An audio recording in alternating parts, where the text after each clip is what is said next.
वो है ऐश इशरत का कोई महल भी जहाँ साथ में खड़ी हो अजल भी।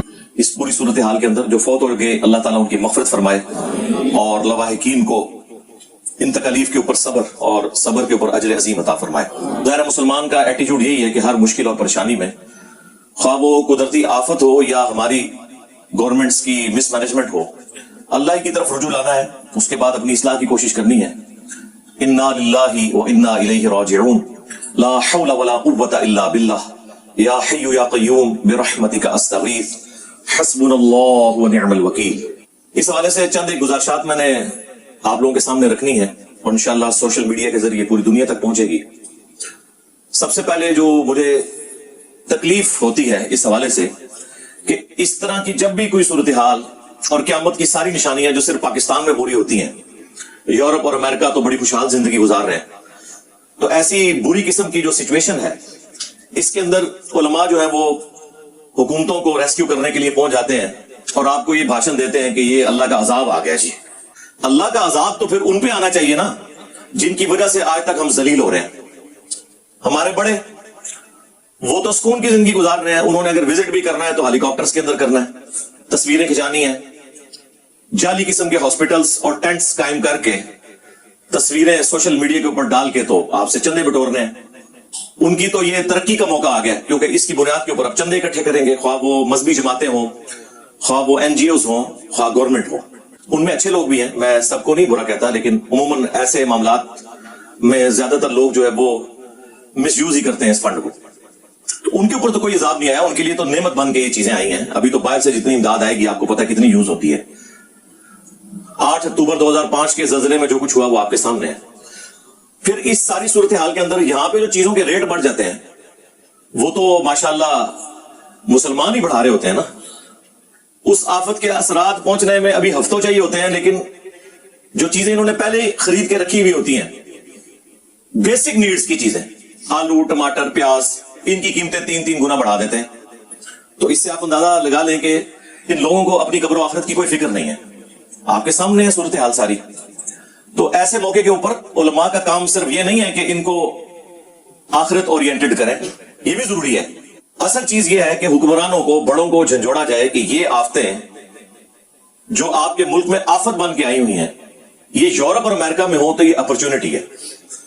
वहां वाली जो आफतें हैं वो तो आप सोच भी नहीं सकते, यानी समुद्री तूफान, इसको तो आप नहीं रोक सकते। जलजिले को भी किसी हद तक मैनेज कर सकते हैं, उससे भी छुटकारा नहीं है, टोर्नेडो से छुटकारा नहीं है। लेकिन ये कौन सी आफत है कि बारिशें ज्यादा हुई हैं और इन सारी चीजों को आप डैम बना के मैनेज कर सकते थे। डैम इसीलिए बनाए जाते हैं और आज से नहीं बनाए जा रहे, हजारों साल से बनाए जा रहे हैं, कब्ल मसीह बन रहे हैं कि पानी स्टोर किया जाए और जब बारिशों का मौसम आए तो पहले ही पानी को रिलीज कर दिया जाए ताकि वो डैम जो है वो एक्सेसिव पानी को अपने अंदर स्टोर कर ले। इसीलिए आपको पता है अलार्म भी बजने शुरू हो जाते हैं। अब तो टेक्नोलॉजी बहुत ऊपर जा चुकी है। एक तरफ आपको बताया जाता है कि जी तीसरी जंग अजीम जो है वो पानी के ऊपर होगी और दूसरी तरफ पाकिस्तान की हिस्ट्री की सबसे ज्यादा बारिशें हुई हैं, तो हमने कोई एक डैम भी बनाया कि स्टोर कर सके। हाँ, ये जरूर हुआ है कि दर्जनों डैम जो छोटे छोटे बने हुए थे बलोचिस्तान के अंदर वो टूट गए और ठेकेदारों की जो हरामखोरियां हैं वो हमारे सामने आई हैं। तो उनके ऊपर तो कोई अज़ाब इलाही बज़ाहिर इस तरह का नाज़िल नहीं हुआ, वो इंडिविजुअल लेवल पे उन पे अज़ाब आएगा, वो अलग चीज।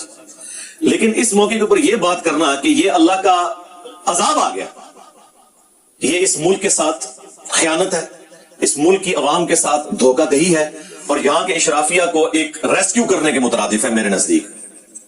ये तमाम आफतें बाहर के मुल्कों में हो तो इसे अपॉर्चुनिटी बनाएं, पानी को स्टोर करें, वाटर टेबल राइज हो, आपकी बिजली के जो इश्यूज हैं, इतनी महंगी बिजली आप जो तेल से बना रहे हैं वो पानी के जरिए बना के सस्ती बिजली अवामुन नास को दी जाए। ये कौन सा इस्लाम आप लोगों के सामने पेश कर रहे हैं? कुरान और सुन्नत में तो अल्लाह के महबूब सल्लल्लाहु अलैहि वसल्लम ने असबाब इख्तियार करने का हुक्म दिया है। ये नहीं है कि जब कभी भी इस तरह के मामलात आए तो उसको टोटली तकदीर के ऊपर डाल दिया जाए। वो तो मुसलमान के पास एक आखिरी सहारा है अपने दुख दर्द का मुदावा करने का। लेकिन कुरान हकीम तो अपने मुकदमे में बिल्कुल वाज़ेह है। सूरतुल अनफाल में ये आयत है, औज़ु बिल्लाहि मिनश शैतानिर रजीम, बिस्मिल्लाहिर रहमानिर रहीम, आयत नंबर 53 है ذَلِكَ بِأَنَّ اللَّهَ لَمْ يَكُ مُغَيِّرًا نِعْمَةً أَنْعَمَهَا عَلَى قَوْمٍ، یہ اس لیے کہ بے شک اللہ تعالی کبھی بھی کسی قوم کی جو نعمت ہے وہ اس سے نہیں چھینتا، اس کی حالت کو نہیں بدلتا، اچھی کو بری میں یا بری کو اچھی میں، حَتَّى يُغَيِّرُوا مَا بِأَنفُسِهِمْ، یہاں تک کہ وہ اپنی حالت خود نہ بدل لیں، یعنی وہ کرتوت ایسے کریں کہ ان کے اوپر اللہ تعالیٰ کی طرف سے آزمائش آ جائے، یا وہ اللہ کے پیغمبر کی آواز پہ لبیک کہیں اور اس کی برکت سے اللہ تعالیٰ اسے نوازے۔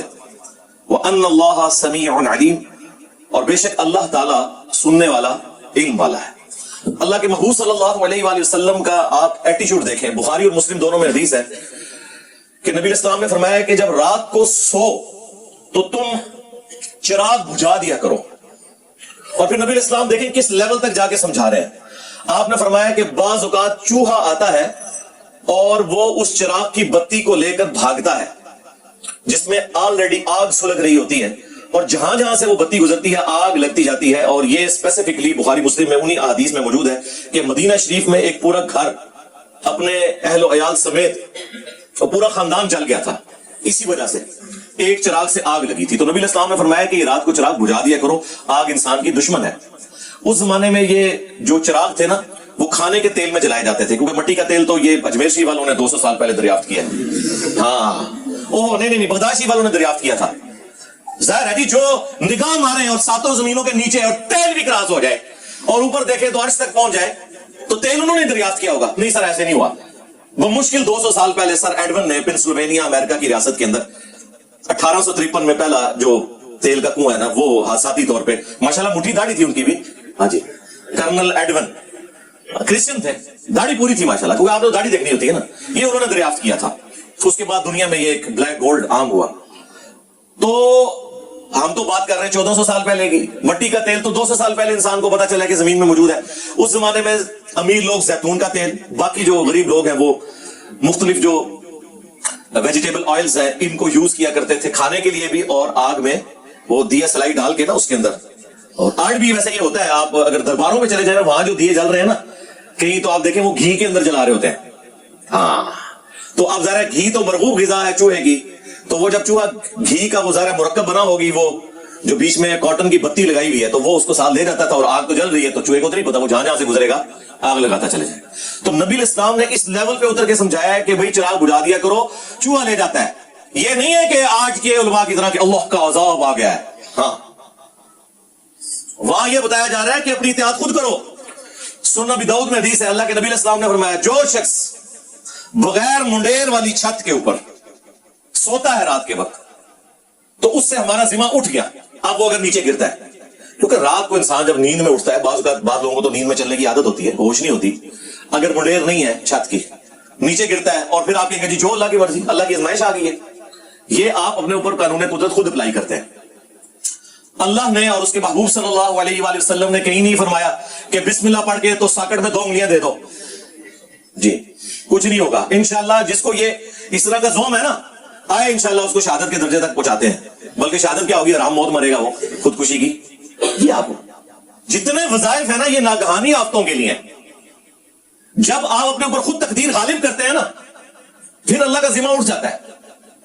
یہ جو صحیح مسلم کی حدیث ہے کہ جو رات کے وقت پڑھ لے 3 دفعہ اعوذ بکلمات اللہ التامات من شر ما خلق، تو اللہ تبارک و تعالیٰ کی طرف سے اس رات میں بچھو یا اور زہریلے جانوروں کا جو ڈنک ہے وہ اس کے اوپر اثر نہیں کرے گا۔ یہ اس صورت میں ہے جب یہ ناگہانی آفت کے طور پہ ہو۔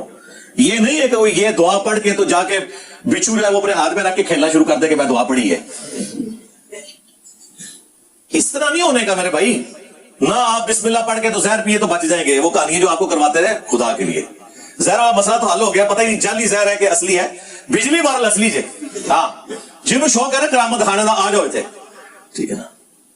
کیا لوگوں کو آپ اس طرح کی چیزیں سکھا رہے ہیں؟ کون سا دین آپ پیش کر رہے ہیں؟ صحیح مسلم میں آلموسٹ 50 کے قریب احادیث ہے تقدیر کے چیپٹر کے اندر، دا چیپٹر آف ڈیسٹنی۔ اس میں جو آخری حدیث امام مسلم نے لی ہے نا، بخاری میں بھی کتاب القدر چیپٹر موجود ہے، وہ بڑی کمال کی حدیث ہے صحیح مسلم کے اندر۔ امام مسلم نے مسئلہ تقدیر کو کنکلوڈ اس چیپٹر کے اندر اس حدیث کے اوپر کیا ہے کہ نبی علیہ السلام نے فرمایا کہ اللہ تعالیٰ کو صحت مند مؤمن कमजोर मुमिन से बढ़कर महबूब है। ज़ाहिर है सेहतमंद होगा तो काम करेगा ना, लागर आदमी ने क्या काम करना है। बहरहाल दोनों ही में खैर है। ये नबी इस्लाम ने उसको कवर इसलिए किया कि हो सकता है कोई नेचुरली किसी की सेहत कमजोर हो, लेकिन अपनी सेहत का ख्याल रखना जरूरी है।